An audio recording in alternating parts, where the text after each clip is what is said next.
Hello and welcome to The Lab, a Minecraft podcast where we explore, experiment, and theorize about all things Minecraft. I am MinerThoughts, and with me is my co-host, my brother from down under, The Troj. How are you doing today, Troj? Apart from PC issues, I'm doing fine. And it's pretty hard not to be fine because the day is an hour old. So, yeah, we're doing all right so far. It's early morning for me this time. So, yeah, we'll see how we go. And I just got off work. The work week is over. I'm ready to talk about Minecraft. This is a Minecraft episode because we're a Minecraft podcast. Apparently. Right? Sometimes. Occasionally. We've always said that we are a Minecraft podcast by small content creators for small content creators. And so, yeah, we'll veer off sometimes and talk about things that impact as content creation.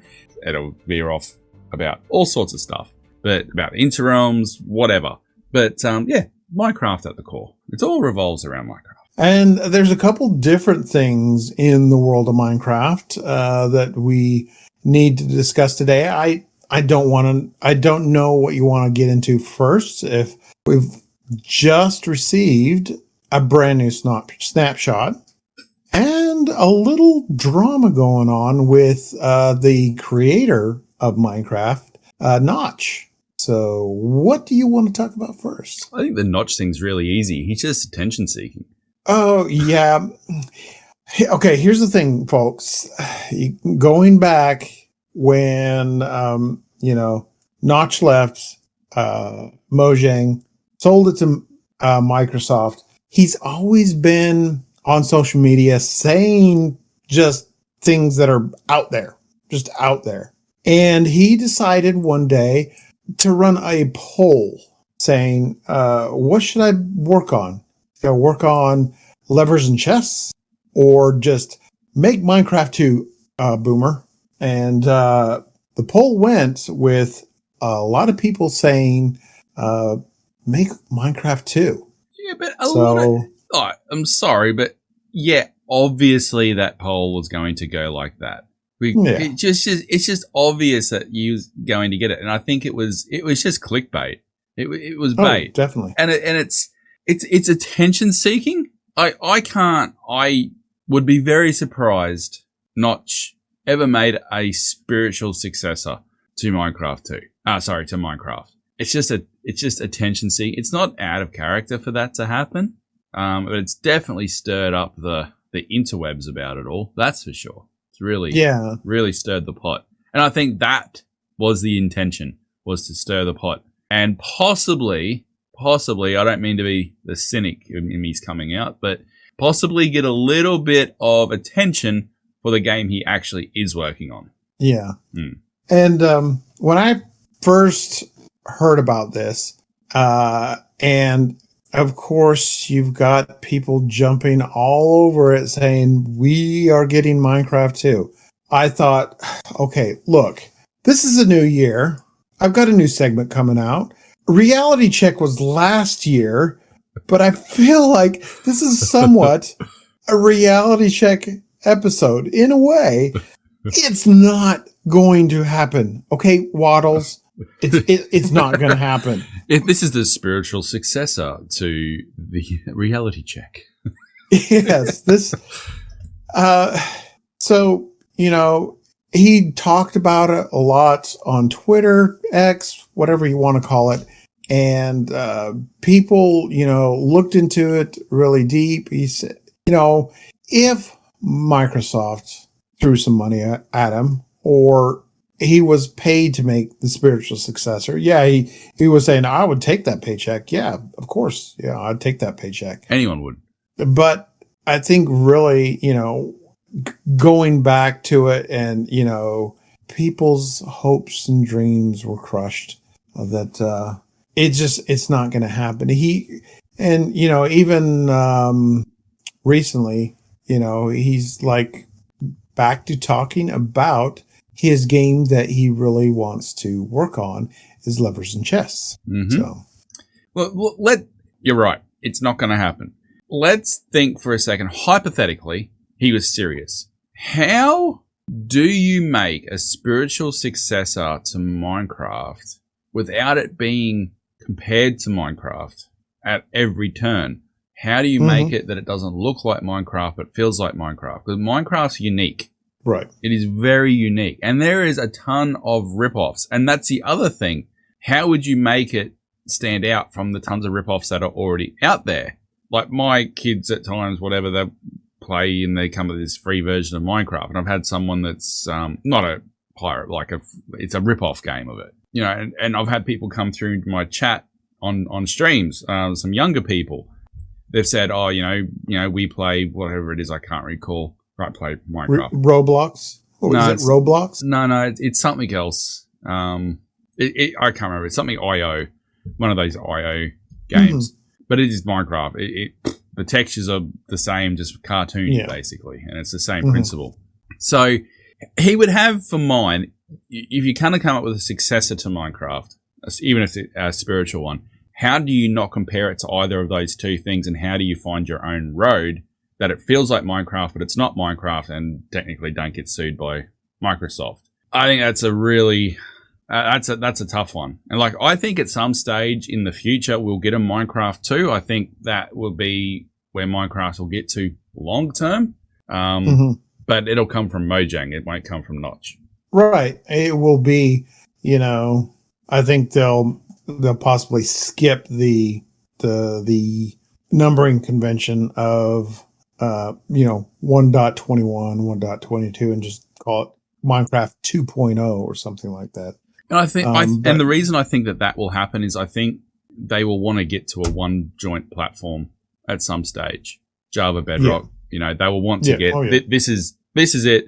And I said this ages ago, the easiest thing to stop the whole complaining about, Java plays, we don't want the Bedrock, and Bedrock going, well, we don't want Java. Is okay, well, we go to Minecraft 2. You want to keep playing the new stuff? Well, it's Minecraft 2. It's on this platform, is what it is. And I just wanted to give kind of a shout out, and also, dang it, you got to it before I did, to our good friend Rebel JC. When this story broke, he said it before I did, was, oh my God, we're going to get Minecraft 2 before we get Hytale.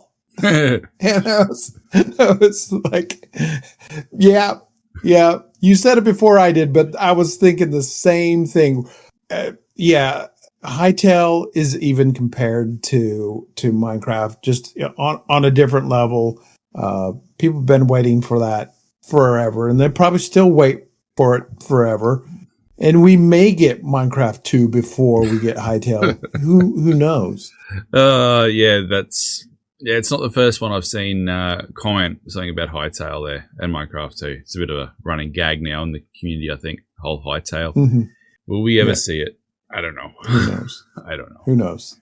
But no, I think the Notch thing is very simple. It's attention seeking and drawing attention to the game he's actually working on, getting some interest in that, because there's probably a lot of people never heard of it. I think I've got a vague recollection of hearing about it in the past, but nothing that I'd really cared about. And, you know, it worked. I Googled it. Yeah. It worked. Yeah. And it's funny, kind of along the same lines. He was talking about it today. He's like, I wish people would stop comparing Levers and Chess to a roguelike or roguelite. And when I first saw Levers and Chess, it kind of reminds me of Barony that our good friend Lycian plays. So I don't know. It just, I had the same thought, actually. Reminded me of Barony. Yeah.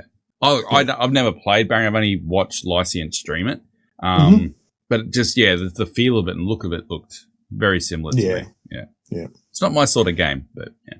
Yeah. So, I mean, that drama came and went, and now we've got some new drama with the latest snapshot. See, did you like that segue? That was a good segue. I'm proud of that segue. You were working on that one all week, weren't you? Possibly. It's the beginning of the year and a brand new snapshot. Yes, and it had the world abuzz. People thinking, we're going to get seasons in Minecraft. And I've Mhm. got to admit, I didn't think they would, but then the more that the teasers from the Minecraft Twitter accounts and that were going, we might be getting seasons here. And frankly, I'm glad we're not, because I've played with seasons in the Better Minecraft mod pack, and while it's a nice novelty, it's a pain in the butt, particularly early game, because it impacts, assuming it worked the same way, like winter will impact things, and then you'll get snow. And if you're trying to build and it's snow and the snow layer is building up when you're not usually having snow, yeah, I'm glad we're not getting seasons, put it that way. Yeah. And what was funny is some of the things that we saw we've talked about them before. Roger Badgerman or Dan Gioni, I guess the new name for him is John. I'm not sure, but he tweeted out some things, some leaks, and one of the emojis he tweeted out was a pig emoji, and we're getting pig variants. I'm not sure if we needed pig variants, but we're getting pig variants. Yeah, not sure. It feels like they're just trying to add life to the world and variety and just the immersion side of it. Yeah, pig variants was a surprise to me. I'm not going to lie. Like wolf, I can understand. It makes sense because you got a variety of cats and they're a pet animal. I understand why you would go variety of puppy dogs. But pigs, yeah, I'm not against it. Well, this might be the answer, right? Yesterday, because my kids are on school holiday, yesterday at lunchtime, I'm working away on the laptop in the lounge room, and I just had, as I normally do, just background noise. I had YouTube videos playing on the television, and a Zoomer's video on this snapshot played, and my daughter saw the pigs, and her face went, "Oh, I gotta get them!" So maybe that is answer. We're two old dudes, we don't get it, but the kids love it. And yeah, that's fine by me. Like I said, I'm not against it, but did we need it? No. But it's not a bad thing to have. And I kind of feel the same way about some of the other things that we saw. I understand they're trying to add ambience. So with the falling leaves, like the cherry grove biome and the new pale garden leaves, you're going to see it throughout the whole every biome with every tree. Not necessarily every tree. Every leaf block has a chance to drop leaves, but they're not guaranteed to drop leaves. Okay. Yeah. Maybe I missed that. But then, you also have like the dead leaves on the ground, which you can also take a leaf block and smelt it and make it into, what is it? Leaf scatter or something like that. Yeah. Look, I think that is a nice touch because it gives you something else to play with for detailing in your builds and stuff like that. Not against that at all. The thing that I'm questioning the most is what effect or impact is the extra falling leaves going to have on performance. True. Because that's a lot more particles. It's a lot more. Now, I'm not even going to get to the thing where every leaf that falls has the same base shape that doesn't quite match. So, for example, spruce still has, even though a spruce tree has like needles and the texture of the leaves are like needles, you've still got a leaf falling from it. And I think you'll see changes to that because there's different varieties, like with mangroves different and jungles different and all that. And I think you'll see that change based on feedback. I don't care about that. My caring factor is performance, because Minecraft without performance mods is a resource hog already and doesn't really, particularly on, I don't know about on Bedrock, but on Java, it is a resource hog. It can get chuggy. It can get laggy. It can get interesting. And same with servers. What impact is that going to have on a server now? Because you've got these extra things going. So it's going to need some testing, I think, to see how it goes. I can only hope that all the back-end changes that they've been making that we as a casual player may not observe or see, but there has been a ton of changes in the back end of Minecraft. The way it's coded, the way it runs, to the point that our custom models on Interrealms are dead and I've got to go and fix them at some point when I get a chance. So there's massive changes. So hopefully the changes they've made help with the performance. As soon as I saw that was what we were getting, that was my first thought, was performance of the game in general, but also the impact that it has on servers, because this is something else that it's got to take into account now. Yeah. Yeah. And there's, there's a lot of other little things. One thing I saw the people are kind of divided on, is the lodestone, the new lodestone recipe using iron instead of netherite. I have to chuckle though, because when the teaser of that was shown, it showed just a stone, and a lot of people did Google image search and found out it was magnetite, which I guess could go along with lodestone. Good Times with Scar, his reply to that was, how is this going to help with the inventory problem? I saw that. There were leaks, I believe, that I saw in passing of potential update to the UI of inventory. No, you saw that. But from what I've heard, that's going to be Bedrock only. Well, potentially, and I don't care because I think it looked butt ugly. It says to me that they're at least poking the bear of inventory. Yeah, I'm hopeful or prayerful, but I saw that at Scars as well, and I got a good laugh. I can't remember who I replied to. I can't remember which creator I replied to. I was like, wow, man, we have mods that can do that on Java. But yeah, it's they're doing things here and there. Just even today, noticing tweets, and then discussions in the Discord, in the community, about the snapshot. It is a sizable snapshot. There are changes that are making it closer to Bedrock, Java. One of them was in portal frames, where you put the eyes in. You will no longer be able to erase them with mushrooms. And the other thing was swimming underwater or flying underwater with Elytra. Those things were never in Bedrock, so they're taking those things out of Java. Now, on the flip side of things, I've seen that they're making passive mob spawning on Bedrock closer to what it is on Java. So yeah, they're making some changes behind the scenes with a couple different things. And not to mention, rest in peace, gold farms. Oh yeah, that also. But gold farms. I don't have a problem with that because I've always been confused at that mechanic. Mm-hmm. And it's been very openly said for a long time that is a glitch. It's not meant to be that way. And they've wanted to change that for a long time. And if you don't know what I mean, it's basically you build this farm up on the nether roof, which should be removed as well. I believe that should be like Bedrock, personally. Anyway, but you build this area, you aggro pigmen, they zombified pigmen. They come at you, they die to entity cramming in the farms, and then you still get the XP and all the drops.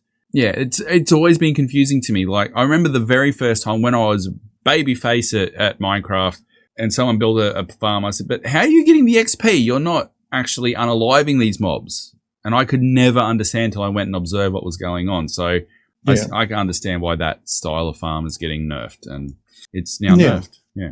But just going back real quickly, we really brushed over the lodestone thing. Your thoughts on that change? Oh, I don't mind it because there's the only thing that I use ancient debris for. And you know this. I don't make netherite armor. I don't use netherite for anything other than to keep it in block form as ancient debris for tunnel bores. That's its best use. That's all I use it for. So it doesn't bother me. I think I like it. I think it will, people that like Mika on the Interrealm server, I believe he's excited about it because he wants to do like quests and adventures and things that, which he can mass-produce lodestones now, and with this snapshot, and do more of these without having to go out and get a bunch of netherite just to make a lodestone. Yeah, I think they're a beautiful block, like for accent blocks No, that too. and things. So I think they're criminally underused in builds because of the expensive nature of it. So I like the change. Well, I'm torn within myself. Like it's sad to see that it's not a rare block now, but it's also nice to be able to say, yeah, I can incorporate this, and I'm designing something in creative. I can incorporate this because it's not going to take me a month of Sundays to go and get 30, 40 netherite to make a few of them. So on the whole, the balance, I think I'm okay with it. Yeah. Yeah. Sorry. Now we can go back to where you were going before I derailed you. Well, I've already forgotten. So excellent. Where were we? That's a really good question.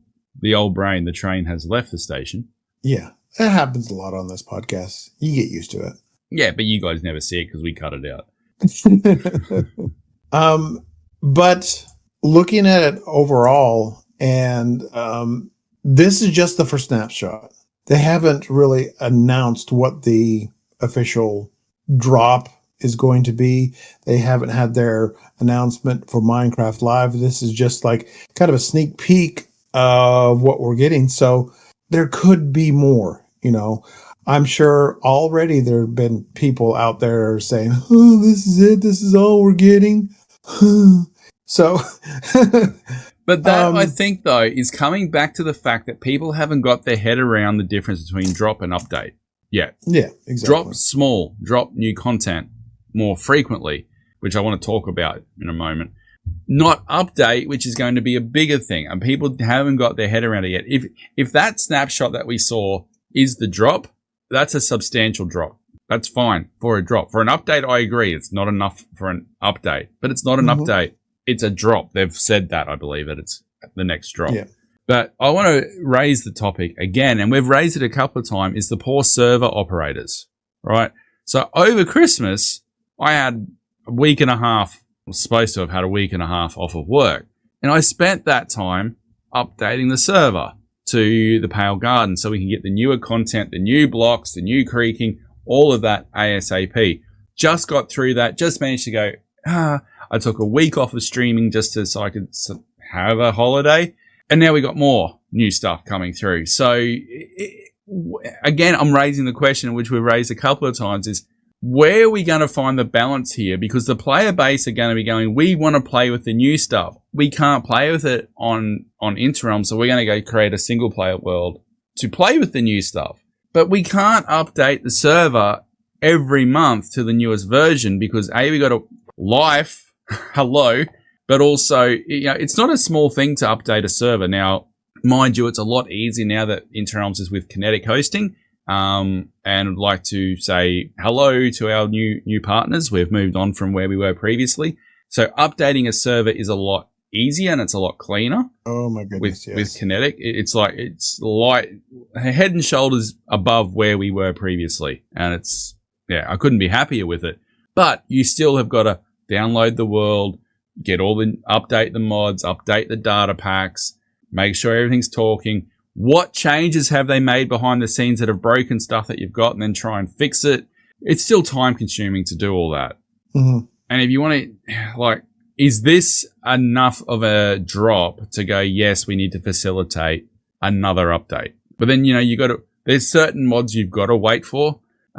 For example, there's one called Lithium, which is a performance mod, usually that one's pretty quick to get out there. There's a whole bunch, but probably the most important one for us, I would say, in terms of gameplay, is the Looter mod, which allows people, every chest becomes an instance chest. So I can go and raid a bastion and get the loot out of it, and then Miner can come along to the exact same bastion, and also he's got unique chests to him. Mm-hmm. It's a great one for multiplayer, and I think it's becoming a mod that is required for servers. That is that good. And this is not a dig at the creator of that mod, because I think he does a great job. But the updates to the newest versions can be a little bit slow because he's still trying to fix things and port things to older versions for people that use the older versions. And that does slow down the progress to the newest versions. And for us, we actually, this one thing I don't like, we're fully dependent on that looter mod being updated, because if we update without it, it's going to impact so much stuff across the board. And and when we were going to update to whichever one it was, there was one big major update, and looter wasn't ready yet, and we rolled with, we'll just give it a go and see what happens. It caused lots of problems without it. So the more frequent updates, the more frequent drops with player bases wanting the newer content to play with and incorporate into their builds is one side of the equation, but the server operators have got all these other things to worry about. Yeah, maybe they've gone now, we're getting too much new stuff too regularly, maybe? I don't know. And it's at that point, you need to ask yourselves and your community, and this is a whole different podcast episode we'll have, is when do you start a new world? That is the next question. And look, that question honestly was asked with Pale Garden. Someone asked in the admin team, do we start a new world? And it was a pretty categoric no, because so many major big projects aren't even halfway through completion yet. And we've sort of already come out and said, we're going to at least see out, 2 years with this world. For me, it's always a question of if they keep rolling out a new biome, and I was so happy to see it was not a new biome, because trying to get a biome into an update can suck. And we did it with the Pale Garden. And yes, I trimmed too much of the world and I deleted farms. All right. It'll be fine. It'll be fine. But the benefit of that me doing that, is it actually allowed us to get a Pale Garden in our existing world border. Because what we had done is the seed that we've got technically sucks for Pale Gardens. If you have a look at the seed, we've got a ton of Pale Gardens in our original 6,000 by 6,000 square. But obviously you can't regenerate all of that because people have got bases in there, and we've got the Halloween district in there and all this sort of stuff. So what I did with the original cut was, well, it is what it is. And I had a look where it was, and they were like tens of thousands of blocks to the next ones. And I was like, whatever. Have at it, guys. Just whatever. But between the updates, Turtle Divas had said, oh, look, there's one here and there's one here and there's one here. Is there any way that we can do it? I don't think anyone's in these areas. And we had a look.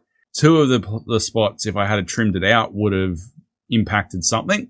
But it just so happens that there was a decently sized blob of nothingness between myself, Otter General, and Keegers. So I was able to, since I had to recut the world anyway, went in and I trimmed out those chunks. So we were able to get a Pale Garden in there. But you really, from experience, you don't want to be cutting and chopping and trimming an existing world too much, because at some stage you will end up with abnormalities. The world won't generate quite right. It'll have a very distinct problem. If it includes water, be guaranteed it's going to generate different, and the water's going to look weird. There's a lot to take into account with it. So, I think the biggest problem will be if they keep introducing new biomes frequently, then the conversations about when are you doing a new world is going to come in. But then you've got some servers like the Citadel as well, as an example, that never update their world. They never have they update. They never reset. They just keep trimming and going. I don't know how, that'd drive me nuts, I think. For us as an Interrealms, as the way we do it is, when do we cut it? Yeah. I mean, that's a big question. And then there's the other question is, do you just stay in that update? Ray's Works, I think Ray's Works that brought it up in that episode, is that there are people that just stay in older versions. Psycraft did it for the longest time. I haven't seen anything from Psycraft in a while, but they're just because of mechanics and things that have been changed along the way, they just rather play in older versions. And then you got people like Ray himself who stay in every new snapshot because these content demands that. Yeah, and changes from snapshot to snapshot, and have to change a farm from snapshot to snapshot. So Yeah. We'd like to know what you guys think. What do you think a server, especially a multiplayer server, a SMP, should update with every single thing, every single drop that comes along, or wait, or start a new world? Let us know what you think. Let us know what you think about the whole Notch thing. I mean, but that's kind of come and gone, so it's nothing. We're not getting to Minecraft 2. But Not yet. you could reach us, and the best way to talk to us would be on the Discord. But if you'd like to talk to us privately, you can do that through the email, which is minecraftlabpodcast@gmail.com. You could speak to us over on the socials.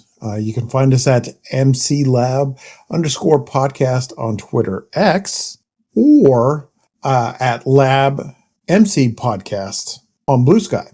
And of course, all these links and more can be found on the interrealmssmp.com website. Any final words, Troj? So in March, there is one additional way that you can talk to at least one of us, if you so choose. If you should happen to be in Melbourne, Australia on the weekend of March 22 and 23, you can see me live. Live, you say? What do you mean? So we have something called the Games Expo. That's held once a year, I think, or maybe twice, but definitely at least once a year. And surprise, I got an email yesterday and I got invited to be there as a content creator. I was blown away. I was shocked. So I'll be there for the 2 days. Walking around, playing games, hopefully talking to people. There's already a Discord formed by some of the content creators, and it's like I got roped into this, and I'm looking at going, these people have got 20,000, 14, 15, 30,000 followers, and I got 1,000. You just need to rub some elbows, say, hey. I was shocked, but if you are going to be in Melbourne on that weekend and you would like to go to the Games Expo, there'll be a link in the description. You can follow the link, and at the checkout for the tickets, if you put in the code TheTroj, you'll get an extra 5% off. If I sell 10 tickets, I get VIP tickets upgraded. My pass gets upgraded to VIP. So please come along. It should be a great show. It should be a lot of fun. I got a question for you. If I put in the code Troj, is it Troj? The Troj into my booking my flight through Delta, will I get a discount? I don't think so somehow. Yeah, I understand it's a long way to go for a 2-day thing. I understand that. But if there are any Aussies listening that are thinking of going to it, you can get a discount to that event. It should be a lot of fun. Make sure you follow me on Twitter, which I think is at The1Troj. I think it is. Something like that. Because I'll be posting a lot from there, from the show, maybe even going live from there. I don't know yet. That would be awesome. I don't know yet. I was planning on streaming on the Saturday night from the hotel room, just to give a bit of a quick recap, but that's not going to happen because there are a lot of things happening last I saw, we're doing the content creator group. We're going laser tag and 10-pin bowling. So it should be a lot of fun. Yeah. And the best bit is I'm actually taking DTG, my son, with me. So I get to have dad and son weekend as well. March is going to be a big month then. You have the Games Expo. We'll be hitting episode 100, and we'll be doing the Hot Ones Challenge. Don't know what you're talking about. Wouldn't have a clue. But with the Hot Ones Challenge, don't forget, please send through, if you want us to answer any questions, send them through to either the Gmail or something. We'll put them in the mix and see what comes up, I guess. Yeah. Hopefully we need your help with that. Questions, please. Yeah. Well, if you've made it this far in the episode, in the podcast, we thank you for sticking around and listening. You all are awesome, and we will see you in the next one. You certainly will. But don't forget. Hopefully, by the time this one goes out, Patreon will be active. Oh, yeah. Hopefully. If not, I'm sorry, but there will be a link below to it. For one of the tiers, there's access to, I think of all the tiers, get bonus content. There is a pre-show for this one, and we discover that Minor Thoughts needs a booster seat. You don't want to miss it. We see you next time. Bye-bye.